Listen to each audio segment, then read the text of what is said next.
और इस वक्त की बड़ी खबर सामने आ रही है। मिशन 2024 को लेकर बीजेपी की तैयारियां तेज हो गई हैं। विपक्ष के मजबूत नेताओं पर बीजेपी की अब नजर है। विपक्ष को जल्द कई बड़े झटके लग सकते हैं। बता दें, सपा बसपा को बड़ा झटका दे सकती है बीजेपी। वहीं कुछ दिन पहले दारा सिंह चौहान ने की है वापसी। देखिए, बड़ी खबर आप तक पहुंचा रहे हैं। मिशन 24 को लेकर बीजेपी की तैयारियां काफी तेज हो गई हैं। विपक्ष के मजबूत नेताओं पर बीजेपी की नजर है और यही वजह है कि कई बड़े झटके जो है वो विपक्ष को लग सकते हैं।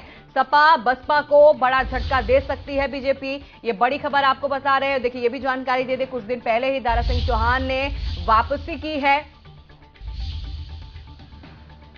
तो मिशन 2024 को लेकर बीजेपी की तैयारियां काफी तेज हो गई हैं। विपक्ष के मजबूत नेताओं पर बीजेपी की नजर बनी हुई है। आपको बता दें, विपक्ष को जल्द ही कई बड़े झटके लग सकते हैं। सपा बसपा को बड़ा झटका दे सकती है बीजेपी।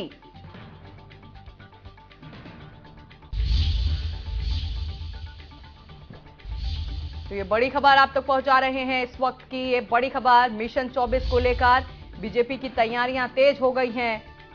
विपक्ष के मजबूत नेताओं पर बीजेपी की नजर है। विपक्ष को जल्द ही कई झटके बीजेपी दे सकती है।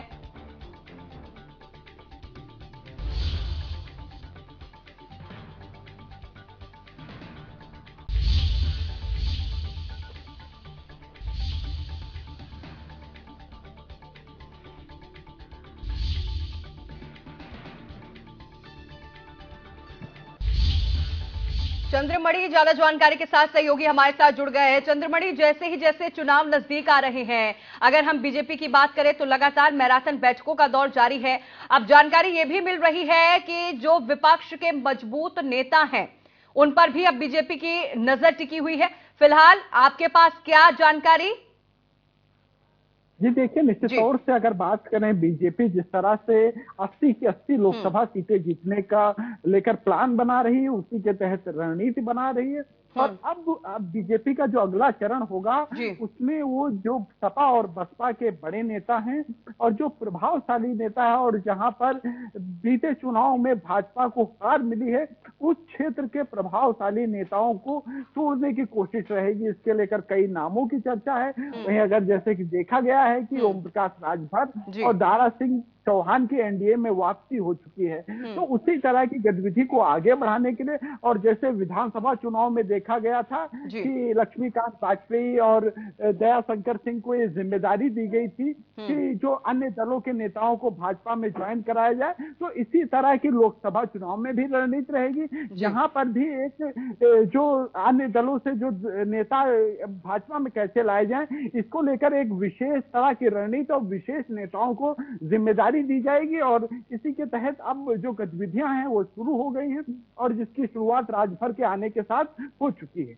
जी बिल्कुल बिल्कुल चंद्रमणि, देखिए आप भी सही कह रहे हैं और ये जानकारी भी मिल रही है कि तमाम ऐसे नेता हैं जो बीजेपी के संपर्क में है। और सबसे बड़ा उदाहरण अगर हम देखें तो राजभर है, जिन्होंने पूरा गेम ही पलट दिया। एक विधानसभा के चुनाव में वो समाजवादी पार्टी के लिए प्रचार कर रहे थे, लेकिन अब वो बीजेपी में शामिल हो गए हैं। फिलहाल चंद्रमणि, आपसे ये भी समझना चाहूंगी, जिस तरह की ये खबरें सामने आ रही हैं कि कई बड़े झटके जो हैं वो लग सकते हैं, चाहे सपा हो या बसपा हो, क्या आपके पास जानकारी, क्या कोई ऐसे बड़े नामी नेता जो अभी बीजेपी के संपर्क में हो, आपके पास कोई जानकारी इसे लेकर अभी?